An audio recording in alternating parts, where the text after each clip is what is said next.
The discovery of forgotten pharaoh Senebkay is unlocking the secrets of an erased Egyptian dynasty.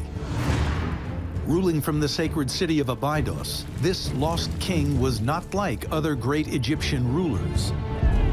A man of little wealth, and unusually for a pharaoh, no stranger to the battlefield. But why did this one pharaoh buck the trend of royal privilege and protection in order to fight from the front? Senebkay's battle-scarred body and suspected military upbringing suggests the Abydos dynasty did not follow the traditional pharaonic pattern of succession. A leader was chosen based on merit.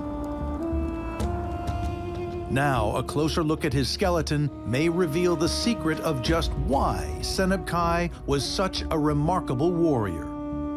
The wounds to his knees were very interesting because it doesn't make sense for an assailant who's on the ground to attack those points of the body. So we think the purpose of these particular wounds was to bring him down from an elevated position. It had been proposed very early on. Perhaps his high position was basically in the back of a chariot.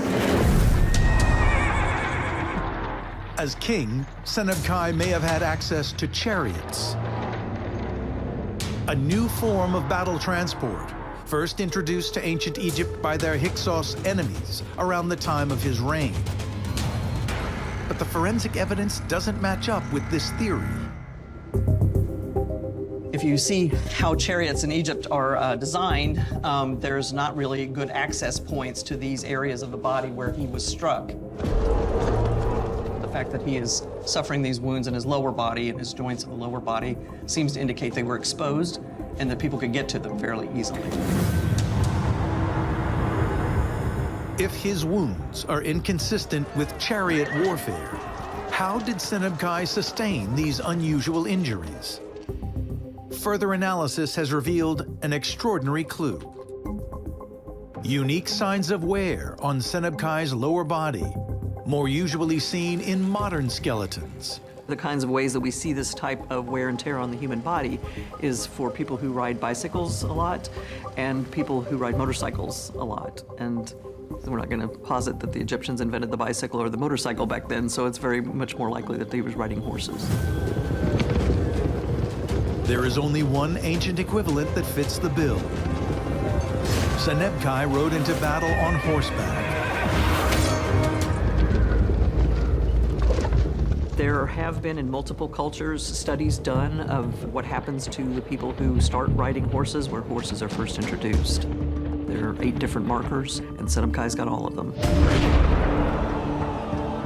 Now, this extraordinary discovery is causing Egyptologists to rethink the way ancient Egyptians engaged in battle.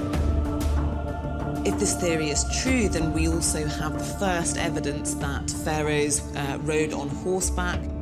So it really would be a spectacular find. If you want to think of a horse as technology, because it is a means of transportation, you can use that speed to attack or run down your foes, then he was making full use of that technology at the time of his death.